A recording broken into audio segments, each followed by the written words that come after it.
Saudações, pessoal! Sejam bem-vindos ao canal Comentários Bíblicos Católicos. Viva Cristo Rei, Salve Maria Imaculada e São José, seu castíssimo esposo. No vídeo de hoje, finalizaremos o comentário a partir do sacrifício de Abraão sobre Isaac.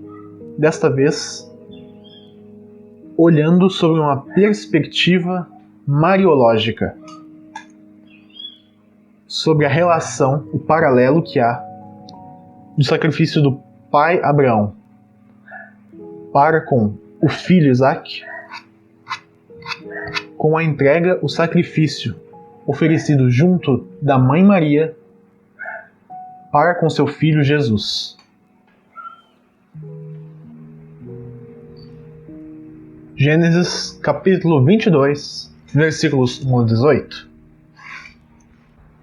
Retornando a esta mesma passagem, a qual temos comentado nos últimos vídeos, lemos o seguinte trecho, que Abraão tomou a lenha do holocausto e a pôs aos ombros do seu filho Isaac, levando Abraão mesmo nas suas mãos o fogo e a faca. Abraão, nosso pai na fé, levava a tocha acesa consigo. Vai nos dizer o Padre Paulo Ricardo, em meditação sobre o sacrifício de Cristo, que tem se interpretado a tocha acesa que Abraão carregava como a fé viva e acesa do próprio patriarca. Era um símbolo de sua fé. E Abraão, subindo o monte para sacrificar seu filho com este fogo, prefigurava outra subida de um dos pais para o sacrifício de seu filho, levando também a fé.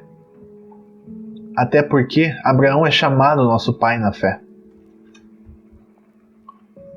Como já vimos no vídeo anterior, o Monte Moriá é o mesmo sob o qual Cristo foi crucificado em Jerusalém.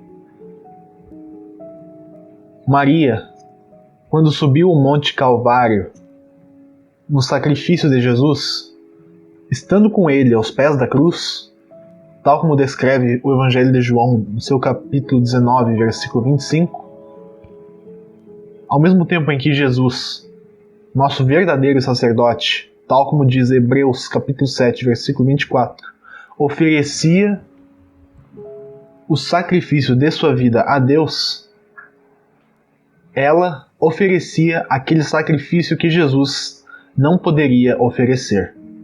Que sacrifício é este? Jesus poderia não oferecer alguma coisa? Se trata do sacrifício da fé.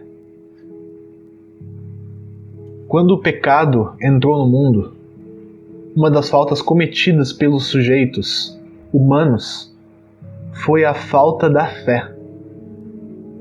Eva, ao invés de ter fé em Deus, que os havia dito que se comessem da árvore do conhecimento do bem e do mal morreriam, conferir Gênesis 2, versículo 17, preferiu crer em Satanás, que lhe dissera que não morreria e que eles seriam como deuses. Conferir Gênesis 3, versículos 4 ao 5. O sacrifício de Jesus foi perfeito. Ele é o nosso sumo sacerdote, tal como diz Hebreus capítulo 8, versículo 1.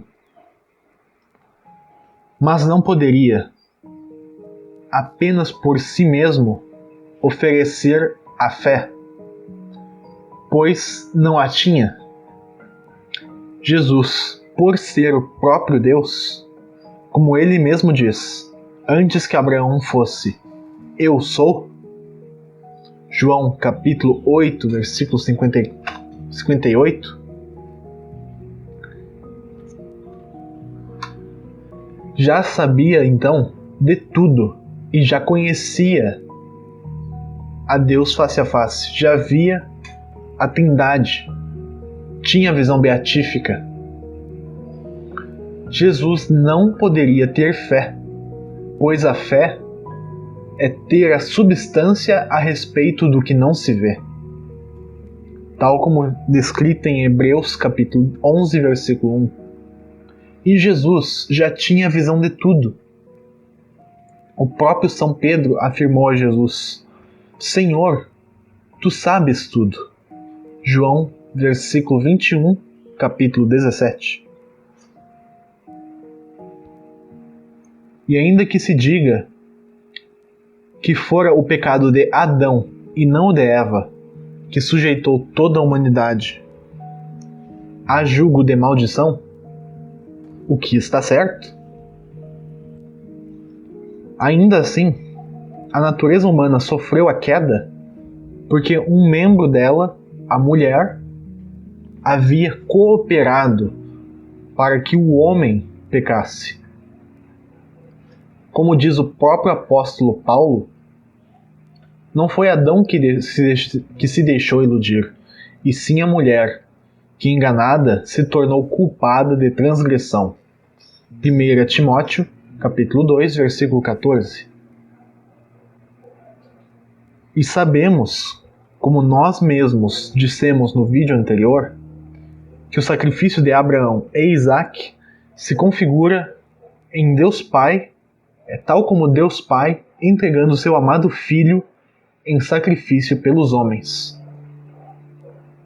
E mesmo assim, justamente pelo motivo de que convinha que também houvesse uma oferta de fé a Deus, para fazer-se justiça diante da falta de fé de Eva, o sacrifício da fé não podia ser oferecido por Jesus e nem pelo Pai. E foi então oferecido por Maria, com sua fé acesa e viva como a tocha, até naquele momento tenebroso de seu filho. Deste modo, Abraão e Isaac também prefiguram Maria e Jesus no Monte Moriá.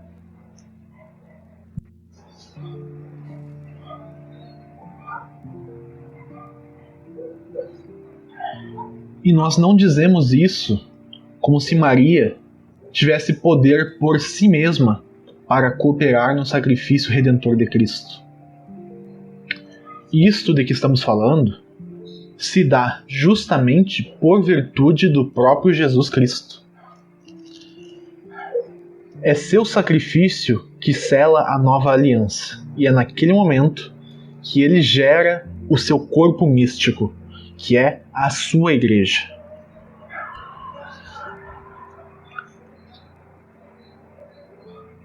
E se São Paulo, a partir dessa união mística com o Verbo encarnado, podia dizer que completava na carne o que faltava ao sofrimento de Cristo, conferir Colossenses capítulo 1, versículo 24, unindo-se ao Redentor, muito mais pôde Maria, que se manteve com seu filho até a consumação do feito, e esperando fielmente durante o tempo até o domingo da ressurreição. Nada mais do que os momentos mais difíceis como fiel discípula e como mãe. E isso veremos logo em seguida. Veremos este fato. É claro que na paixão de Cristo estavam também outras mulheres, tal como descrito no Evangelho de Marcos, capítulo 15, versículos 40 ao 41. Lá estavam Maria Madalena, Maria, mãe de Cleofas, e também estava lá o discípulo amado. Conferir João, capítulo 19, versículos 25 e 26. Todos estes estavam lá fiéis a Jesus. Porém, só a Virgem Maria pôde oferecer até o fim este sacrifício entre os que ali se encontravam. esse sacrifício contínuo e tão intenso da fé. Afinal, como profetizou uma vez Zacarias, fere o pastor que as ovelhas sejam dispersas.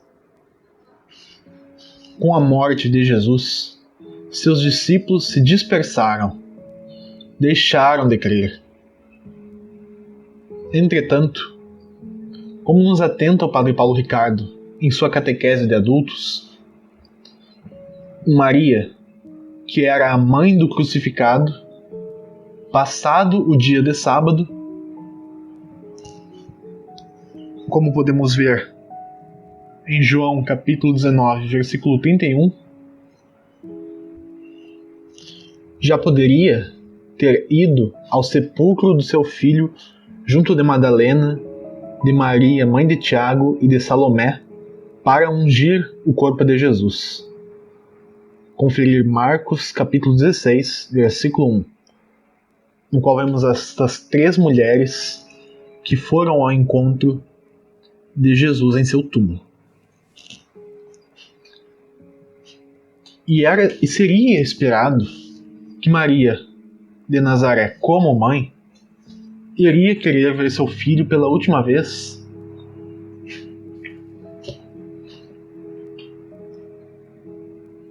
Já não mais naquele tumulto da crucificação de sexta-feira, e já passado o dia de descanso dos judeus no sábado, podemos concluir uma coisa. Por que Maria não foi no domingo, tal como foram as mulheres, para dar o sepultamento digno a Jesus?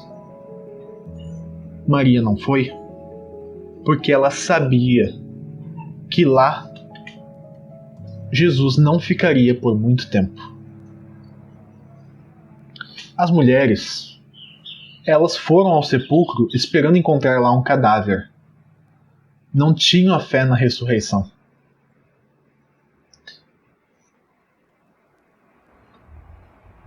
E se formos ver a outra pessoa que também esteve na crucificação ao lado de Cristo, o discípulo amado, ele mesmo só recobrou a fé no próprio dia da ressurreição. É como vemos quando ele chegou ao sepulcro vazio de Jesus e encontrou o seu sudário dobrado ao lado.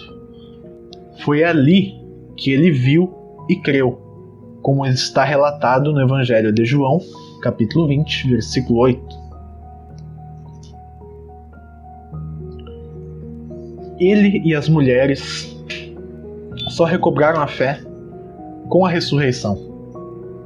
Já Maria manteve a fé mesmo na morte de Jesus. Sabia que não encontraria um corpo defunto no sepulcro e por isso sequer se dirigiu a ele.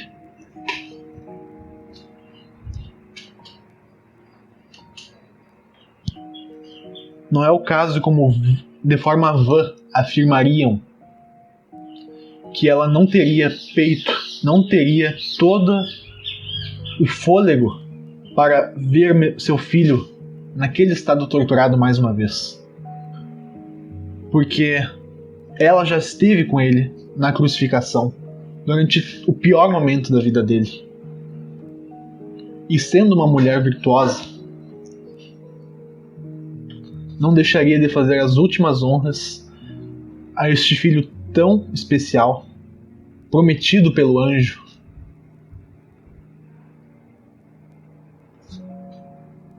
Não.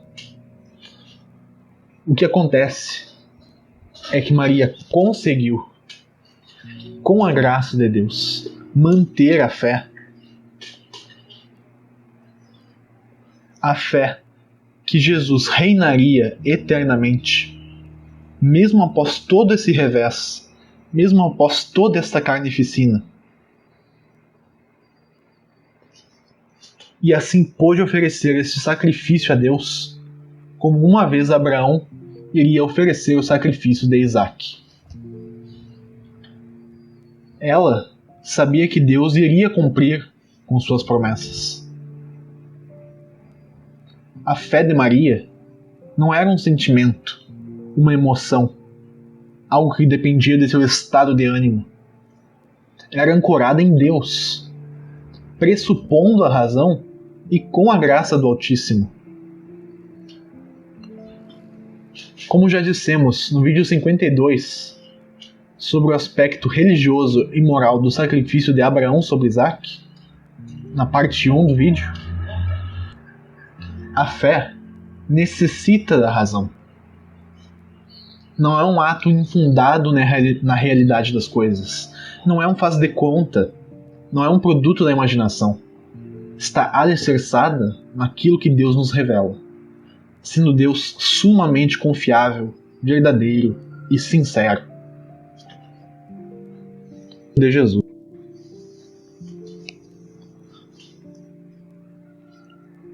Maria, em sua juventude, tinha ouvido do arcanjo Gabriel que Jesus será grande e será chamado Filho do Altíssimo, e o Senhor Deus lhe dará o trono de seu pai Davi, e reinará eternamente na casa de Jacó, e o seu reino não terá fim. O mesmo anjo que ainda falou sobre Jesus, que concebido pelo Espírito Santo, seria um ente santo que nasceria da mesma Virgem e seria chamado Filho de Deus. Aquela era a mensagem de um anjo, um enviado de Deus. Maria teve fé nesta mensagem, teve fé desse enviado, nas promessas colocadas a partir de Deus para ela, e manteve esta fé. É isso que estamos afirmando, manteve esta fé até no momento mais difícil, no ápice do seu sacrifício, que foi na morte de Jesus, seu filho. Podemos aqui fazer até mesmo uma análise, se quisermos, a partir daquele mesmo discernimento dos espíritos com o qual fizemos análise sobre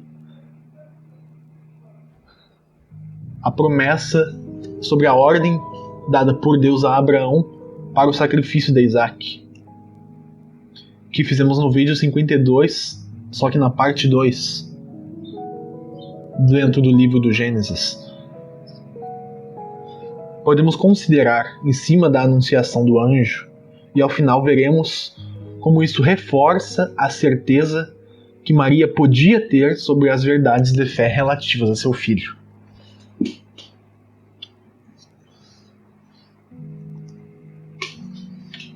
Uma vez que apareceu diante dela a manifestação angélica, há quem pondere se deveria dar confiança a ela ou não, uma vez que os demônios também podem aparecer falsamente como anjos bons.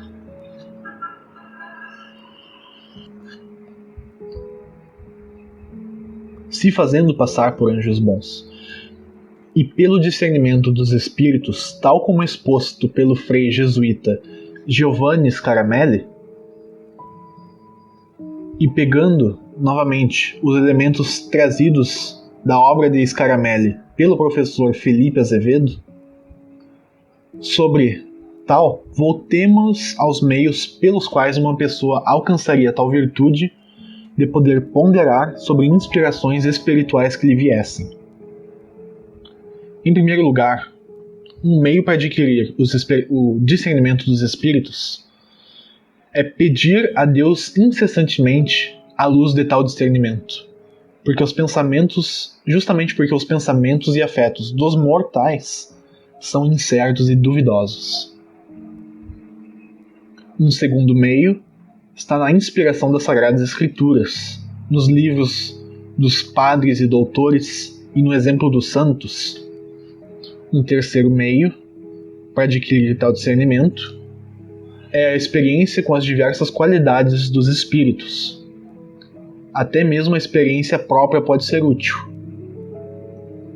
O quarto meio encontra-se na humildade, essencial para guiar bem as almas. Outro meio seria a instrução nas ciências sagradas. Um sexto meio seria examinar exatamente as coisas e ponderá-las bem antes de formar juízo, onde aqui é praticamente a regra que depois Jesus vai afirmar, onde ele diz que pelos frutos conhecereis a árvore. Que a árvore boa dá bons frutos e a árvore má dá maus frutos. E por fim, o último meio para alcançar tal discernimento é conhecer as marcas de um espírito bom e as marcas de um espírito mau, conforme as palavras de Jeremias, capítulo 15, versículo 19. Se apartares o precioso do que é vil, diz o Senhor, serás como minha boca.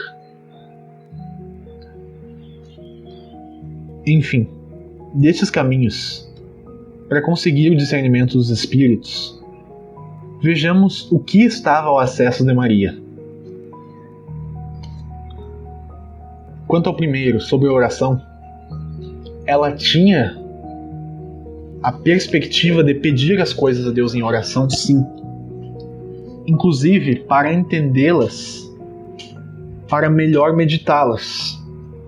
É tal como vemos o fato dela muito meditar os acontecimentos de sua vida no silêncio de seu coração, como podemos conferir em Lucas capítulo 2, versículos 19 ao 51.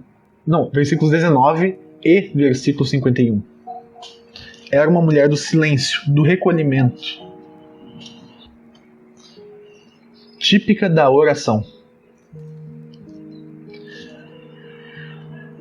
Quanto a outro meio, ela também tinha grande intimidade com as Sagradas Escrituras, o que podemos verificar no seu canto, o Magnífica, que é cheio de referências do Antigo Testamento. Quem quiser pode pesquisar. Aqui vamos citar apenas 2 trechos como exemplo. Maria fala: meu espírito exulta de alegria em Deus, meu Salvador. Lucas capítulo 1, versículo 47. O que está em paralelo com o primeiro livro dos Reis, capítulo 2, versículo 1. O meu coração exultou no Senhor. A minha força foi exaltada no meu Deus. A minha boca dilatou-se para responder aos meus inimigos, porque me alegrei na salvação que recebi de ti. E também, em Lucas capítulo 1, versículo 50, no Magnífica ela brada, e cuja misericórdia de Deus se estende de geração em geração sobre aqueles que o temem. Em paralelo com o Salmo 102, versículo 17, em que diz: mas a misericórdia do Senhor estende-se desde a eternidade e para sempre sobre os que o temem, e a sua justiça exerce-se com os filhos dos filhos. Outro meio, o da humildade. Para se chegar a esse discernimento, é também evidente em Maria, em vários momentos.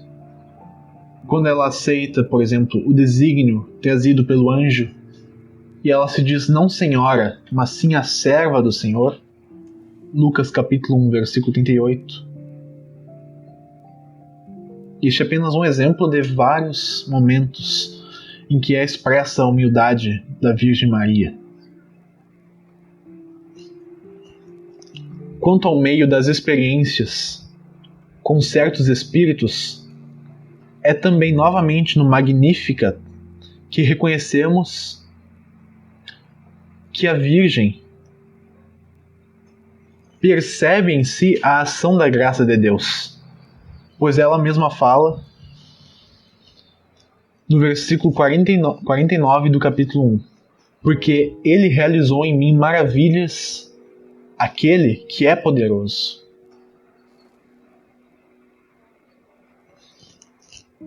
Ela está ambientada, acostumada, reconhece bem a ação do Espírito Divino.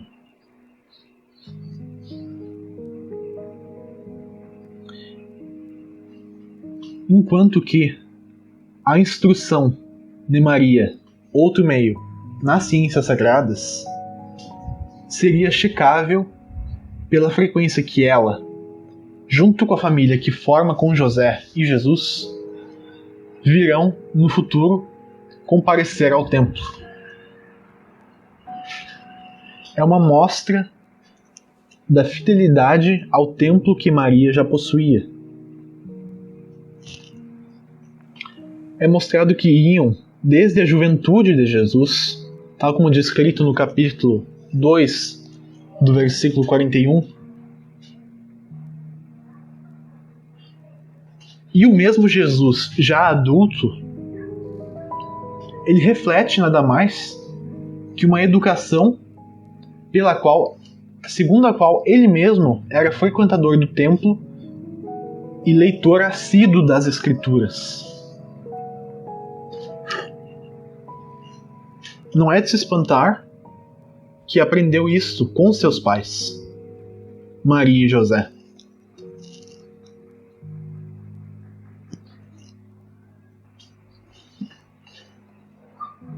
O que não estamos dizendo que Jesus já não possuísse o conhecimento. Afinal, ele é o próprio Deus onisciente. Mas que, assumindo-se homem, também familiarizou-se por ciência adquirida com estas realidades, juntamente com a educação que deram seus pais.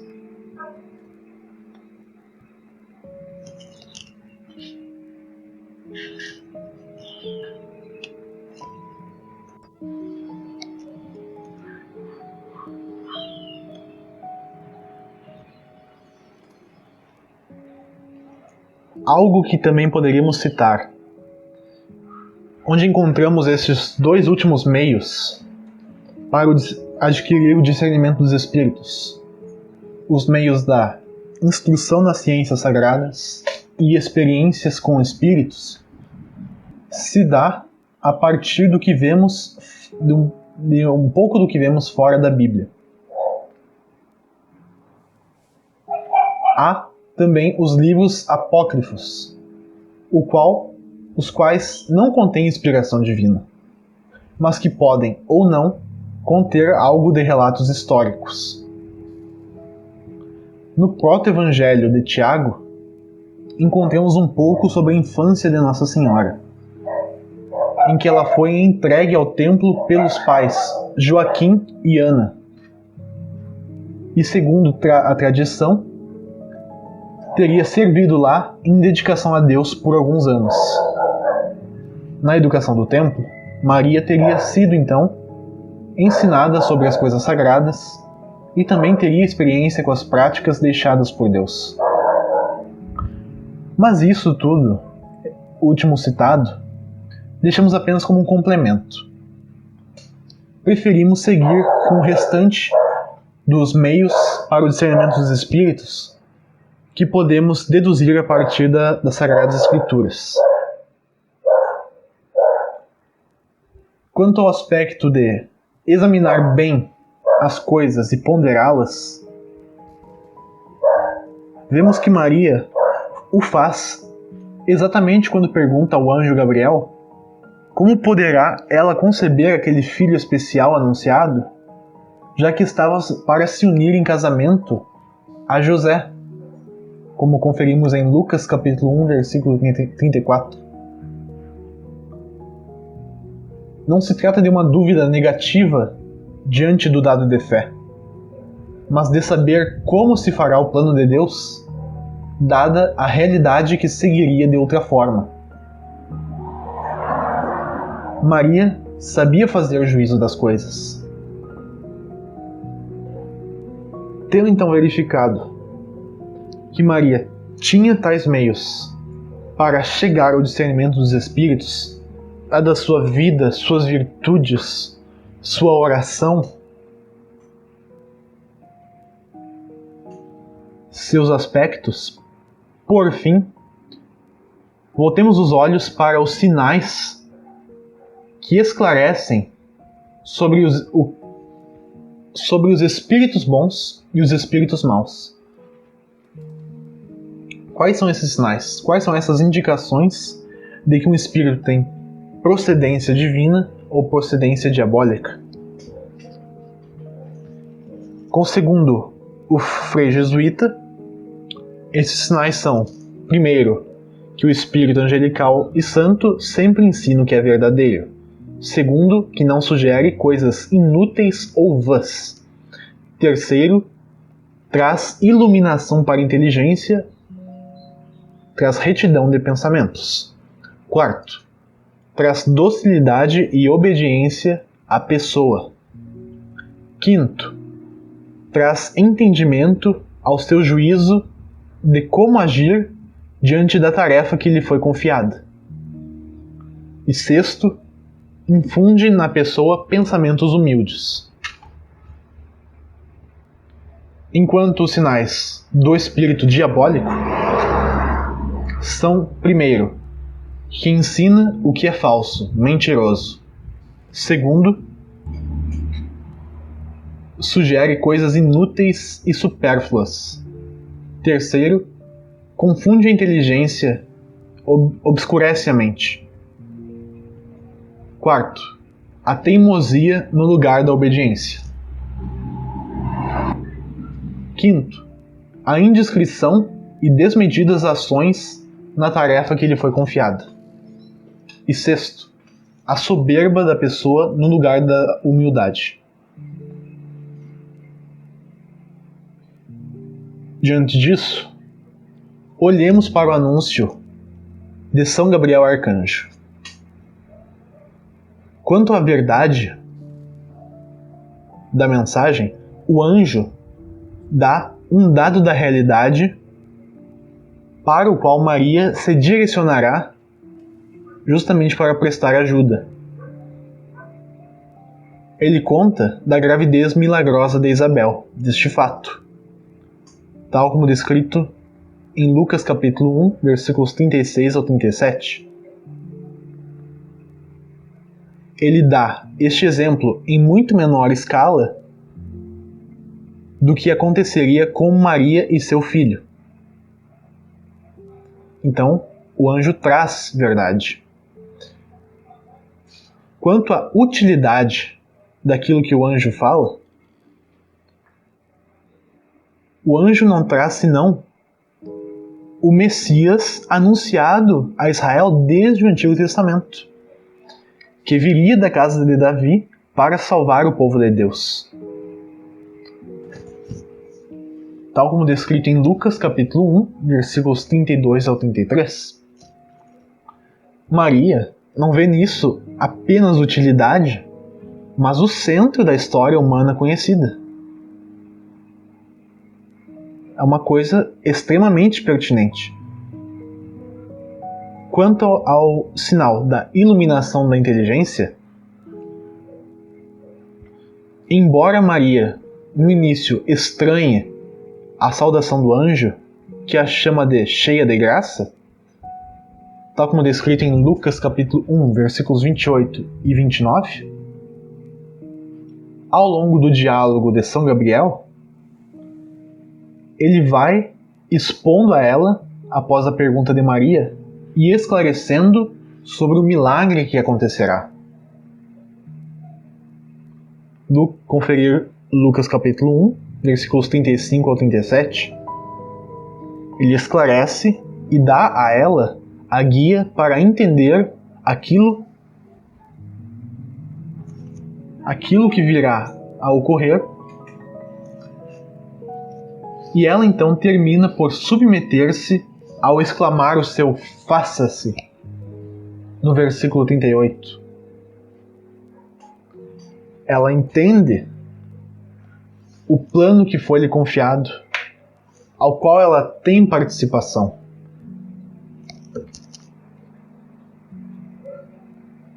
Quanto ao sinal da docilidade, e também quanto ao sinal da humildade, podemos ver que Maria não encara o que iria acontecer com ela como se ela fosse superior e pudesse agir por si própria acima das autoridades. Tanto na própria fala dela, ao reconhecer-se como a serva do Senhor, no versículo 38, como também na decisão imediata dela, logo que o anjo lhe conta, ir correndo prestar ajuda à sua parenta mais velha, Isabel, em gestação. Conferir para isso os versículos 36 e 39. Como também no próprio canto do Magnificat, ela reafirma a sua subordinação. Recapitulando, ela se vê como a serva do Senhor, ela vai prestar ajuda à mais velha, e no Magnificat ela reafirma que Deus é tal que viu a humilhação de sua serva. Versículo 48 do capítulo 1 de Lucas. Docilidade e humildade. Sinais claros. E podemos citar também que ela não se via como privilegiada para com a lei de seu povo, tendo seguido o preceito de apresentação do menino Jesus no templo após 8 dias de nascimento, tal como vemos em Lucas capítulo 2, versículos 22 ao 24.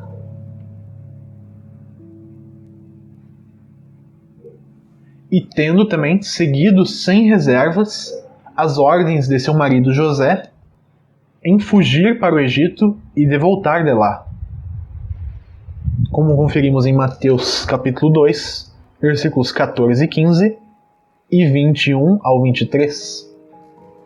Vimos a submissão que Maria tem para com as leis, para com seu marido. Ela não desafia as autoridades. Eis aí outro sinal da procedência boa do Espírito. Não deixou ela como uma rebelde. Não inspirou-lhe pensamentos de autoridade própria. E no fim, quanto à prudência nas ações, vemos que Maria é inspirada a realmente ser comedida e discreta diante do que lhe foi revelado e feito. Ela conta a seu marido José sobre a concepção milagrosa de Jesus, mas o faz sem ninguém mais saber desses detalhes. Ela não fica anunciando este prodígio,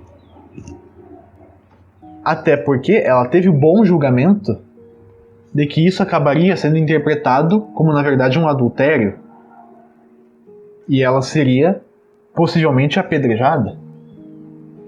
Tanto realmente foi isso dela ter contado apenas a José neste bom juízo, nesta ação bem ponderada, que diante dessa situação José pôde rejeitá-la secretamente, como vemos em Mateus capítulo 1, versículo 18 e 19. Ou seja, Maria, assim como Abraão, tinha a razoabilidade para dar aquele seu primeiro passo na fé. E claro, não só o anúncio do anjo ocorreu, como também o próprio milagre da Virgem engravidar e dar à luz. E também como Abraão, Maria levou esta fé no que seu Deus lhe tinha afirmado até o momento derradeiro, na tortura e morte de seu filho amado.